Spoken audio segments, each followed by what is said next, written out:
Hello, I'm Kenny McMillan, and welcome to Tool Talk. Today on Tool Talk, we are talking about the Ledgo G160 LED panel. The G160 is a 160 watt, 95 CRI RGBW LED studio light with variable color temperature from 2700 to 7500 and all the colors of the rainbow in between. It also comes with my favorite features, Cop Car, Storm, Candle, and Hard Disco.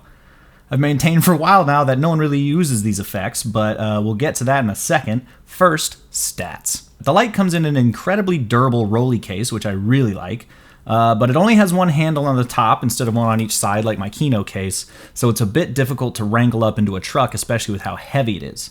It also doesn't extend the handle, so you're kind of leaning back and kicking the case with your heels all the time when you're transporting it, but it's a small oversight, but it's annoying enough to mention. The manual is super simple, only a couple of pages, which is fine because the light itself is pretty self-explanatory, with its labeled buttons and plain English menu items. Some LED fixtures have really annoying on-body controls, but the back of the G160 can probably be figured out by someone with no real knowledge of lighting just by poking around a bit.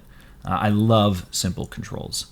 Another nice thing is that two of the control knobs have end stops. It's one of the things that annoyed me about the nanlite tubes that I talked about in episode 1 of this series, was that due to the infinitely rotating knobs, when you'd like switch modes just to try things out or whatever, the knob's home would be reset. So if you were on like whatever cyan and just wanted to adjust it a little bit, when you'd go to turn the knob, it would start back at red, which is both 0 and 255 on the scale.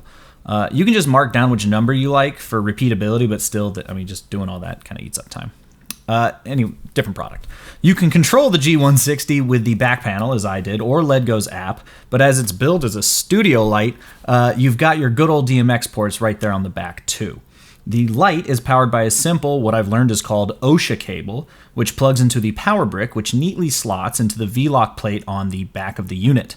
I really like that over the pack and bag situation on a lot of these new LED panels, so that was welcome. As you can guess, the light is also able to be powered by that V-lock, but you'll need to buy one of those newfangled 26-volt ones, as the traditional 14-volt kind you've used aren't quite powerful enough to push this thing to the limits. In regards to the light itself, you've got granular control over the individual RGB channels, and you've got color temperatures from tungsten to daylight with tint adjust as well, which some lights don't actually have. I love the look of tungsten mixed with green or magenta, depending on, obviously, the scene. So that was really nice to see included. When set to 2700 Kelvin and 7500 Kelvin zeroed out, the light seemed to be pretty accurate, matching with other sources when I tested it, but even so, you could just tint out the bias, I'm guessing. I wish I could tell you for sure, but once again, I don't have a color meter, and someone needs to get me a color meter. Please. This actually brings up something important about RGB lights. Basically, RGB is not a replacement for filters. What sucks is that I knew this intrinsically, but I never thought it through enough until Aperture put out their video about it. So let's break down how dumb I can be. I had an LED strip in my room, a big long one, that used to be my main source of illumination until I realized that I did not like it. It made the room look weird and it gave me a headache, especially when I was editing. So I thought that was the refresh rate. I thought it was too low. When I was testing out those Pavo tubes I spoke about earlier, I would just stand in various rooms in my house and run through the color ramp and watch the colors around me change like some kind of 70s music video or something. And I still didn't get it. This is what happens when you hear something and take it at face value. Always do your own tests and ask even the dumbest questions. You can watch the Indie Mogul video for a full breakdown, but basically RGB lights, LEDs, are an emitter, if you want to think of it that way. It's not light plus color, it's just color, right? A gel modifies a full spectrum source, which shapes the color to look one way or another. It's not just the gel color itself coming through, right? And while there's tons of uses for dramatic saturated colors in lighting, it's not the same as a gelled light, which tends to look more natural, or at least what you think of being natural. So in practice, if you want the look of a Cyan 60 on a tungsten source, set your LED panel to tungsten and then tape in some Cyan 60. Luckily, you can just cut out a little square that's the exact size of your panel, so that'll cut down on bulk and storage and whatever. I bet you could get a binder or portfolio of gels going. But it's not the same look as setting the panel to a cyan color, which will look very different. In practice, I'd say use gels for when you want your lighting to look real, and use RGB when you want your light to look unnatural or hyper real or stylized or whatever. John Wick used a lot of RGB, but Joker did not. You know, get it? Sidebar aside, the lighting effects are actually pretty great on this thing.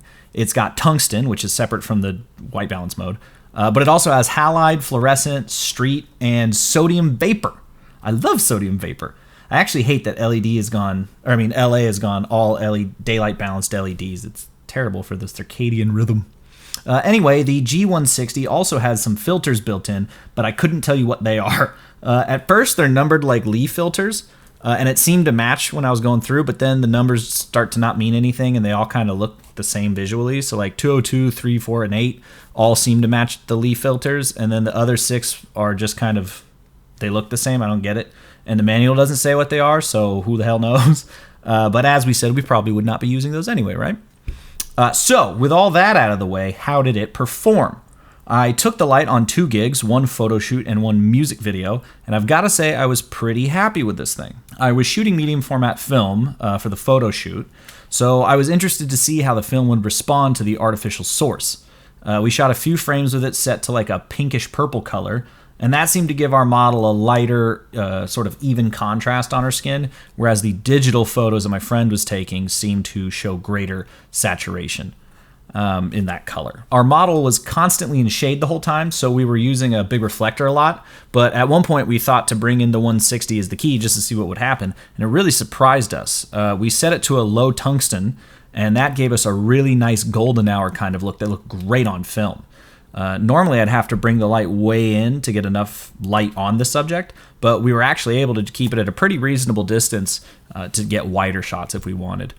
After some bro science, I think I figured out that this thing is about as bright as a 1K, lux and lumens and yada yada, but who knows? You know, I'm pretty sure. For the music video, we found that a great location existed in the form of Club TG, and that location did a lot of heavy lifting for us in regards to production design and lighting, but the Ledgo is our sole key light, and it did great. We shot 2 scenes, one on either side of the bar, it's in half, and it was really easy to dial in the color by eye to match the room. This video is kind of a hyper-real situation, which you'll see when it comes out, so the aggressive coloring was great. TG's house lighting is actually really deep yellow anyway, so it worked out perfectly. For the performance parts, we also had the help of a bunch of Astera Titan tubes, which were set up vertically around the band just for a bit of visual interest. But wouldn't you know it, I set them to fire mode. It's a rock video with some darker vibes, and it's pretty exaggerated, and we had a disco ball going and all this movement going on. So the shifting orange-red colors surrounding everyone, coupled with the Ledgo pinned to full red backed by the bar's existing yellow light, actually looked like we planned it that way. I had about an 80% plan, leaving 20% up to the muse, as Stephen Pressfield would call it. So there you go. I've used fire mode for a real gig. Never say never. We shot the video on the Pocket 6K with Atlas Anamorphics, if you're interested, on loan from Stray Angel. And with the camera set to its second native ISO of 3200, we got a nice dense negative, if you will. Really happy with how well that came out. For the other half of the bar, the other scene, I just plopped the panel down in the corner and aimed it at whoever the camera was covering at that moment, as it was supposed to look less stylized. You know, it's still not really motivated by anything, but it looks natural enough that it fits the whole thing. I also had a single Titan tube off to the other side of the room set to full red, just as a nod to the other scene as well as to act as a bit of fill, which again will make sense when you see it. That video is called Black Doubt. But anyway, that is all for the Ledgo G160. I hope you found that informative and somewhat entertaining. Thanks again to Strangel for lending me the camera equipment, and thanks to Club TG for letting us shoot there.